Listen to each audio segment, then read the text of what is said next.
Hello विद्यार्थियों, आज आपके सामने प्रस्तुत है वसंत पाठ्य पुस्तक का तीसरा पाठ बस की यात्रा। बस की यात्रा हरिशंकर परसाई जी द्वारा लिखा गया है। यह एक प्रसिद्ध हास्य व्यंग्य है जिसमें उन्होंने यातायात की दुर्व्यवस्था पर करारा व्यंग्य किया है। कंपनी के हिस्सेदार भी उसी बस में यात्रा कर रहे थे।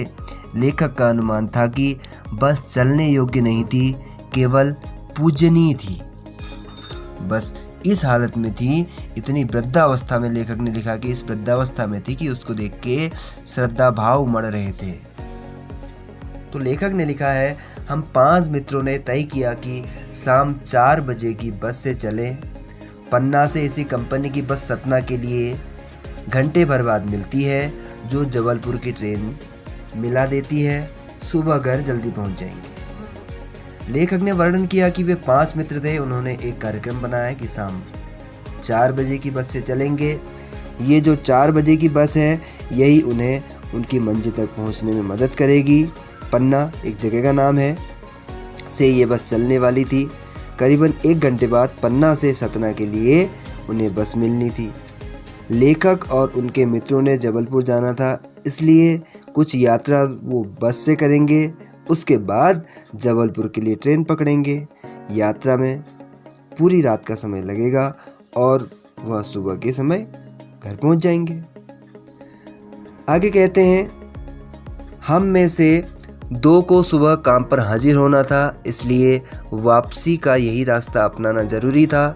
लोगों ने सलाह दी कि समझदार आदमी इस शाम वाली बस से सफ़र नहीं करते। क्या रास्ते में डाकू मिलते हैं? नहीं, बस डाके नहीं। तो यहाँ पर अब लेखक बता रहे हैं कि लेखक के साथ 2 मित्र और थे। उन्हें दफ्तर पर हाजिर यानी कि उपस्थित होना था, इसलिए वापसी का यही रास्ता अपनाना ज़रूरी था। उनके जो जानकार लोग थे, उन्होंने उन्हें सलाह दी कि अगर कोई समझदार व्यक्ति होगा तो वह इस शाम को चलने वाली बस से यात्रा करना पसंद नहीं करेगा, क्योंकि शाम के थोड़ी देर बाद काफ़ी अंधेरा हो जाता है और रात के समय में यात्रा करना सुरक्षित नहीं रहता। क्या रास्ते में डाकू मिलते हैं? एक प्रश्न किया लेखक ने।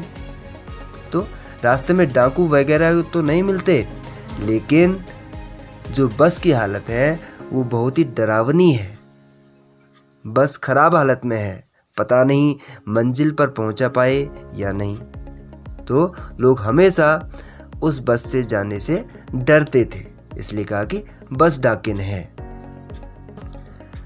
बस को देखा तो श्रद्धा उमड़ पड़ी। खूब वयोवृद्ध यानी कि वृद्धा बूढ़ी थी उम्र में, सदियों के अनुभव के निशान लिए हुए थी। लोग इसलिए इससे सफर नहीं करना चाहते कि वृद्धावस्था में इसे कष्ट होगा। यह बस पूजा की योग्य थी, उस पर सवार कैसे हुआ जा सकता है? तो जब लेखक ने देखा बस को, तो बस बहुत पुरानी थी, बहुत सालों से चल रही थी। लोग उसके द्वारा अपनी अनेक यात्राएं पूरी कर चुके थे। इस बस को देखने से यह अनुभव हो रहा था कि बस ने बहुत सारी यात्राएं की हैं, बहुत सारे लोगों को अपनी मंजिल तक पहुंचाया है। उनके निशान इस बस पर साफ दिखाई दे रहे थे। उसके शीशे, खिड़कियां और पूरी बॉडी टूट चुकी थी। कोई भी चीज सही ठिकाने पर नहीं थी। खस्ता हालत हो चुकी थी। उसका इंजन आवाज कर रहा था। तो इसलिए लोग यात्रा नहीं करना चाहते थे, क्योंकि बस बहुत पुरानी हो चुकी थी।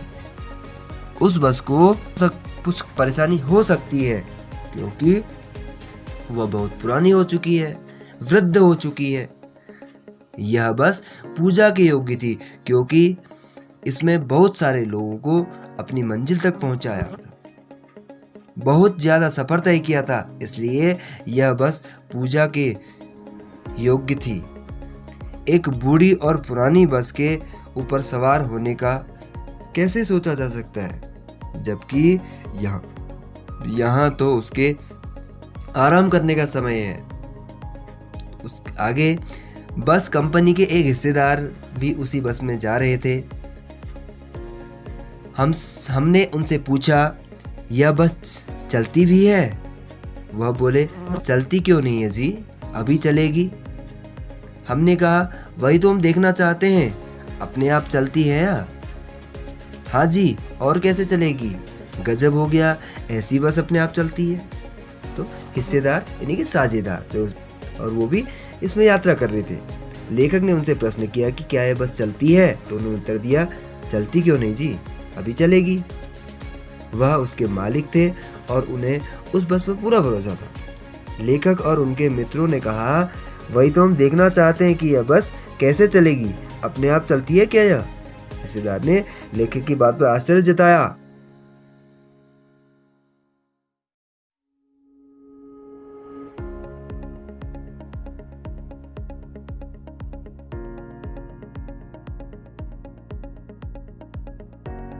उन्हें विश्वास नहीं हो रहा था कि इतनी पुरानी बस चलती है, इसलिए वह पुनः कहते हैं, ऐसी बस अपने आप चलती है, ये तो कमाल है। उसके बाद हम आगा पीछा करने लगे। डॉक्टर मित्र ने कहा, डरो मत, चलो बस अनुभवी है, नई नवेली बसों से ज़्यादा विश्वसनीय है, हमें बेटों की तरह प्यार से गोद में ले चलेगी। उसके बाद लोग आगा पीछा यानी कि उस बस को आगे पीछे से सब देखने लगे और उनके मित्रों के मन में विचार आए। उनके एक डॉक्टर मित्र भी थे, तो उन्होंने कहा कि उनका भरोसा बढ़ाते हुए कहा कि विश्वास जताया कि डरने की कोई बात नहीं है, चलते हैं। बस ने बहुत सारे लोगों को अपनी मंजिल तक पहुंचाया है, उसने कभी किसी को धोखा नहीं दिया, नई नवेली बसों से ज़्यादा विश्वसनीय है। जो नई नवेली बसें हैं उन पर विश्वास नहीं किया जा सकता है, लेकिन इस बस पर विश्वास किया जा सकता है, यह आपको अपनी मंजिल तक अवश्य पहुंचाएगी। जैसे माँ अपने बेटे को गोद में उठाकर चलती है, ये बस भी वैसे ही हम सबको अपने बच्चों की तरह लेकर चलेगी। हम बैठ गए। जो छोड़ने आए थे वे इस तरह देख रहे थे जैसे अंतिम विदा दे रहे हों। उनकी आंखें कह रही थी, आना जाना तो लगा ही रहता है, आया है सो जाएगा राजा रंग फकीर। आदमी को कूच करने के लिए एक निमित्त चाहिए। तो जो लोग उन्हें बस में छोड़ने के लिए आए थे, जो लेखक के मित्र, वे इस तरह देख रहे जैसे अंतिम विदा दे रहे हो। उन्हें बस पे विश्वास नहीं हो रहा था कि जैसे पता नहीं कि फिर मिलेंगे या नहीं। उनकी आंखें कह रही थी, इस जिंदगी में लोगों का आना जाना लगा ही रहता है, लोग पैदा होते हैं और मृत्यु को प्राप्त करते रहते हैं। आदमी के इस दुनिया में आने जाने का कोई न कोई एक निमित्त कारण तो बनता ही है। इंजन सचमुच स्टार्ट हो गया, ऐसा जैसे सारी बस ही इंजन है और हम इंजन के भीतर बैठे हैं। कांच बहुत कम बचे थे, जो बचे थे उनसे हमें बचना था। हम फौरन खिड़की से दूर सरक गए। इंजन चल रहा था, हमें लग रहा था कि हमारी सीट के नीचे इंजन है।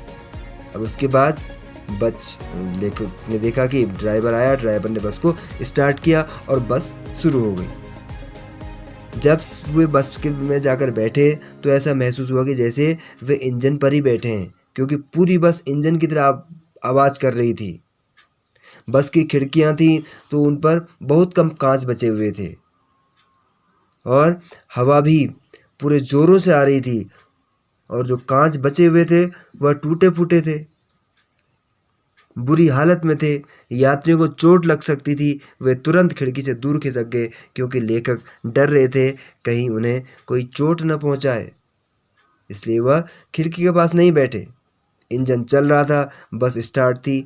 ऐसा महसूस हो रहा था जैसे कि जहां वे बैठे हैं उस सीट के नीचे ही इंजन लगा है और घर घर की आवाज़ कर रहा था, जो कि बहुत ही खतरनाक महसूस हो रहा था। बस सचमुच चल पड़ी और हमें लगा कि वह गांधी जी के असहयोग और सविनय अवज्ञा आंदोलन के वक्त अवश्य जवान रही होगी। उसे ट्रेनिंग मिल चुकी थी। हर हिस्सा दूसरे से असहयोग कर रहा था। पूरी बस सविनय अवज्ञा आंदोलन के दौर से गुजर रही थी। तो उसके बाद यहाँ पर एक जिक्र किया गया है कि सविनय अवज्ञा आंदोलन जो गांधी जी के द्वारा स्वतंत्रता संग्राम में चलाया गया था, 1921 में यह आंदोलन चलाया गया था। तो उसके बाद बस इतनी पुरानी थी कि लेखक और उसके मित्रों को लगा कि वह भारत की आज़ादी के समय असहयोग और सविनय अवज्ञा आंदोलन के समय की होगी। जिस तरह से गांधी जी के समय में असहयोग आंदोलन चलाया गया था, इस तरह ही इस बस का हर हिस्सा पूरी तरह से सहयोग नहीं कर पा रहा था, अर्थात एक दूसरे का साथ नहीं दे रहा था। बस बहुत पुरानी थी, बहुत पुराने ज़माने से चल रही थी, तो इस कारण इसकी हालत इतनी ख़राब थी कि अब लेखक इसमें यात्रा करने से डर रहे थे, क्योंकि इसके इंजन आवाज़ कर रहा था, खिड़की टूटी हुई थी और एक एक पुर्जा हिल रहा था। सीट की बॉडी से असहयोग चल रहा था। कभी लगता सीट बॉडी को छोड़कर आगे निकल जाएगी, कभी लगता कि सीट को छोड़कर बॉडी भी आगे भागी जा रही है। 8-10 मील चलने पर सारे भेदभाव मिट गए। यह समझ में नहीं आता कि सीट पर हम बैठे हैं या सीट हम पर बैठी है। तो आगे जब लेखक चले, बहुत बुरी हालत में है बस की सीट थी और उसकी बॉडी आपस में सब इधर उधर एक दूसरे का साथ नहीं दे रहे थे, असहयोग कर रहे थे, यानी सारी बस हिल रही थी। कभी लगता कि सीट अपनी जगह पर नहीं है, वह भी हिल रही थी, तो ऐसा महसूस हो रहा था कि सीट बॉडी को छोड़कर खिसक गई है, आगे निकल गई है। कभी लगता कि सीट को छोड़कर बॉडी आगे भागी जा रही है। कभी ऐसा लगता कि 8-10 मील चलने के बाद पता ही नहीं चल रहा है कि हम सीट के ऊपर बैठे हैं या सीट हमारे ऊपर। एकाएक बस रुक गई। मालूम हुआ कि पेट्रोल की टंकी में छेद हो गया। ड्राइवर ने बाल्टी से पेट्रोल निकालकर उसे बगल में रखा और नली डालकर इंजन में भेजने लगा। अब अचानक एकाएक बस में कुछ खराबी आ गई और वह रुक गई। बस की पेट्रोल की टंकी में छेद हो गया था और पेट्रोल बहने लगा था। ड्राइवर ने बाल्टी में पेट्रोल निकालकर उसे बगल में रखा और नली अर्थात एक पाइप के द्वारा इंजन में भेजने लगा। अब मैं उम्मीद कर रहा था कि थोड़ी देर बाद बस कंपनी के हिस्सेदार इंजन को निकालकर गोद पर रख लेंगे और उसे नली से पेट्रोल पिलाएंगे, जैसे माँ अपने बच्चे के मुंह में दूध की शीशी लगाती है। अब आगे लेखक उम्मीद कर रहा है, लेखक को आशा है कि थोड़ी देर बाद बस कंपनी के जो हिस्सेदार बस में बैठे थे वो इंजन को निकालकर गोद में रख लेंगे। ऐसा लेखक को लगने लगा। धीरे धीरे इस बस के इंजन को भी निकालकर जो हिस्सेदार हैं वो अपनी गोद में रख लेंगे और उसे नली से पेट्रोल पिलाएंगे, जैसे माँ अपने बच्चे के मुंह में दूध की शीशी लगाती है। बस की रफ्तार अब 15-20 मील हो गई थी। मुझे उसके किसी हिस्से पर भरोसा नहीं था। ब्रेक फेल हो सकता है, स्टीयरिंग टूट सकता है। तो बस की गति जो है 15-20 किलोमीटर पर मील के हिसाब से, अर्थात रफ्तार बहुत धीमी हो गई थी। लेखक को उस बस पर बिल्कुल भरोसा नहीं था, क्योंकि उसकी हालत ऐसी थी और अब तो उसके पेट्रोल टंकी में भी छेद हो गया था। अब उस पर भरोसा नहीं किया जा सकता था। कभी भी कुछ भी हो सकता है, ब्रेक फेल हो सकता है, स्टीयरिंग टूट सकता है। तो लेखक के मन में ख्याल आ रहे थे, जैसा उनके मन में डर था वैसा ही घट रहा था, वैसी घटनाएं उनके साथ घटित हो रही थी। प्रकृति के दृश्य बहुत लुभावने थे। दोनों तरफ हरे भरे पेड़ थे जिन पर पक्षी बैठे थे। मैं हर पेड़ को अपना दुश्मन समझ रहा था। जो भी पेड़ आता डर लगता कि इससे बस टकराएगी। वह निकल जाता तो दूसरे पेड़ का इंतज़ार करता। झील दिखती तो सोचता कि इसमें बस गोता लगाएगी। तो जब लेखक यात्रा कर रहे थे तो बहुत सुंदर, बहुत मनोरम दृश्य आसपास घने घने पेड़ थे, नदी तालाब आदि दिख रहे थे। बहुत ही सुंदर लग रहा था नज़ारा। जब उसकी खिड़की से वे देख रहे थे तो दृश्य बहुत सुंदर लग रहा था, बहुत अच्छा लग रहा था। हरे भरे पेड़ हर जगह थे, उसमें पक्षी बैठे थे और चहचहा रहे थे। लेकिन बस की हालत बहुत खस्ता होने के कारण लेखक डरा हुआ था। जब भी कोई पेड़ आता सड़क के किनारे तो वो उसको अपने दुश्मन जैसा नजर आता, क्योंकि ऐसा लग रहा था कि शायद अब इस पेड़ से बस टकरा जाए। अगर वो पेड़ आगे निकल जाता तो फिर अगला पेड़ आता, उसको देख के लेखक को डर लगने लगता कि कहीं इससे ना टकरा जाए। कहीं कोई झील दिखती तो उसको देख के लेखक सोचता कि कहीं बस इसमें ना समा जाए, कहीं इसमें गोता लगाने बस ना चले जाए, अर्थात इसी में चली जाएगी बस। तो इस तरीके से बहुत डर के लेखक की यात्रा चल रही है। एकाएक फिर बस रुकी। ड्राइवर ने तरह तरह की तरकीबें की पर बस नहीं चली। सविनय अवज्ञा आंदोलन शुरू हो गया। कंपनी के हिस्सेदार कह रहे थे बस तो फर्स्ट क्लास है जी, बस यह तो इत्तेफाक की बात है, यानी कि ये तो संयोग है, इत्तेफाक के संयोग। तो अब एक हुआ क्या, बस अब एक बार इस बार रुक गई है और फिर कुछ खराबी बस में आ गई है। बहुत कोशिश करने के बाद भी लेकिन बस नहीं चल रही है। वो जो है उसने बस ने अब विरोध करना शुरू कर दिया है। लेकिन जो कंपनी के हिस्सेदार लोग बैठे हैं वो कह रहे हैं कि बस तो बहुत अच्छी है, बहुत अच्छी हालत में है, लेकिन ये तो इत्तेफाक की बात है कि बस जो है खराब हो गई। ऐसा वैसा कभी इसके साथ, कभी कभी ये हुआ, कभी वो हुआ। ठीक है, यह तो आज पहली बार ऐसा संयोग हुआ है कि ऐसा समय हो आया है। वर्षा परेशान होने की तो लेकिन कहते हैं कि वरना आपको परेशान होने की आवश्यकता नहीं है। कंपनी के हिस्सेदार ने भरोसा दिलाते हुए कहा कि बस बहुत अच्छी है, बहुत अच्छी हालत में चल रही है, तो इसमें डरने की ऐसी कोई बात नहीं है, क्योंकि ऐसा कभी कभी हो जाता है, ऐसा उन्होंने विश्वास दिलाया। शीर्ण चांदनी में वृक्षों की छाया के नीचे वह बस बड़ी दयनीय लग रही थी। लगता जैसे कोई वृद्धा थक कर बैठ गई हो। हमें गलानी हो रही थी कि बेचारी पर लदकर हम चले जा रहे हैं। अगर इसका प्राणांत यानी कि देहांत कह सकते हैं हो गया, तो इस बियावान यानी कि इस जंगल में इसकी अंत्येष्टि करनी पड़ेगी। तो शीर्ण यानी कि कमज़ोर चांदनी में धुंधली धुंधली चांदनी दिख रही थी और उसमें बहुत रात हो गई थी। तो पेड़ों की छाया के नीचे बस बेचारी ऐसी लग रही थी जैसा कि रुकी हुई बस। तो उसको देख करके बहुत दयनीय स्थिति उसकी लग रही थी, उसको देख के दया आ रही थी। एक बूढ़ी औरत की तरह जैसे कोई थक कर बैठ गई हो, इस तरीके से बस लग रही थी। इस बस इस तरह से रुक कर खड़ी हो गई थी जैसे कोई बूढ़ी औरत थक कर बैठ जाती है। उन्हें अपने आप पर खेद हो रहा था लेखक लोगों को कि इस बेचारे पर लदकर हम चले आ रहे हैं। अगर इसका प्राणांत हो गया, अगर ये यहाँ पूरी तरह बेकार हो गई, तो इस सुनसान जंगल में इसकी अंतिम क्रिया करनी पड़ेगी। हमें इसका यही त्याग करना होगा और अपना सफ़र कैसे पूरा करेंगे, इस सब की परेशानी लेखक के मन में चल रही थी। हिस्सेदार साहब ने इंजन खोला और कुछ सुधारा। बस आगे चली, उसकी चाल और कम हो गई। तो हिस्सेदार जो बस में यात्रा कर रहे थे, अब वह अपनी मदद करने लगे थे। उन्होंने इंजन को खोला और कुछ सुधारा। बस आगे चली। इसके पश्चात बस आगे बढ़ी, उसकी चाल और भी कम हो गई थी। ऐसा लग रहा था जैसे पैदल यात्रा कर रहे हैं। धीरे धीरे वृद्धा की आंखों की ज्योति जाने लगी। चांदनी में रास्ता टटोल वह रेंग रही थी। आगे या पीछे से कोई गाड़ी आती दिखती तो एकदम किनारे खड़ी हो जाती और कहती, निकल जाओ बेटी, अपनी तो वह उम्र नहीं रही। तो आगे लेखक जो है, बस आगे चल रही है। बस की हेडलाइट जो उसकी लाइट है, बिल्कुल रोशनी बहुत कम हो गई है और उसको वृद्धा कह रहे हैं जैसे उसकी आंखें बिल्कुल कमज़ोर हो गई हों। और चांदनी रात में रास्ता ढूंढ ढूंढ कर वो धीरे धीरे आगे बढ़ रही है। अंधेरी रात में उसकी बिल्कुल लाइट इतनी कमज़ोर हो गई थी, इतनी कम थी कि चांदनी का सहारा लेकर ड्राइवर उसे धीरे धीरे आगे चला रहा था। आगे या पीछे से कोई गाड़ी आती दिखती तो एकदम किनारे खड़ी हो जाती और बस का ड्राइवर साथ से गुजरने वाली गाड़ियों से को कह रहा था कि बगल से निकल जाओ। वह जो गाड़ियां गुजर रही थी वह नई नवेली थी, जवान थी, इसलिए वह उसे बेटी कहता।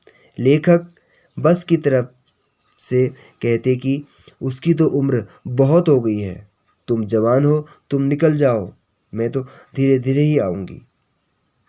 एक पुलिया के ऊपर पहुँचे ही थे कि एक टायर फिस करके बैठ गया।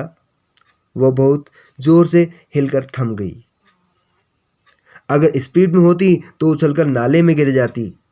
मैंने उस कंपनी के हिस्सेदार की तरफ पहली बार श्रद्धा भाव से देखा। वह टायरों की हालत जानते हैं, फिर भी जान हथेली में लेकर इसी बस में सफ़र कर रहे हैं। उत्सर्ग की ऐसी भावना दुर्लभ है। उत्सर्ग यानी कि बलिदान की।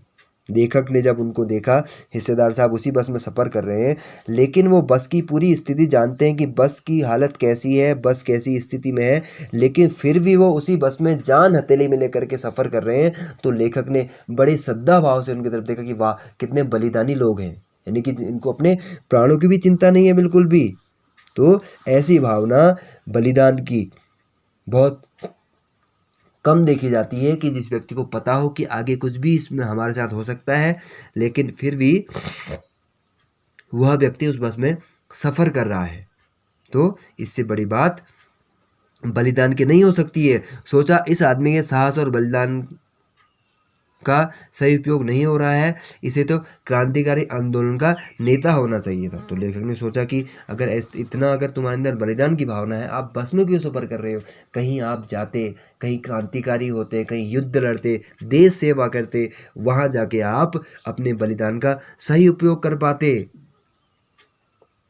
और उसके बाद अगर बस नाले में गिर पड़ती और हम सब मर जाते तो देवता बाहें पसारे उसका इंतज़ार करते, कहते बस महान आदमी आ रहा है जिसने एक टायर के लिए प्राण दे दिए मगर टायर नहीं बदला। तो लेखक ने कहा कि अगर यह बस अगर गिर जाती नाले में तो देवता इस ऐसे बहादुर लोगों का, जो अपनी जान हथेली में लेकर के बस में सफ़र कर रहे हैं, जिन्हें सब कुछ पता है, तो देवता भी बड़े जोर शोर से इनका स्वागत करते, बाहें पसार के स्वागत करते कि देखो वो आ रहा है जिसने अपनी जान तो दे दी, एक टायर के लिए अपनी जान दे दी, लेकिन फिर भी टायर नहीं बदला।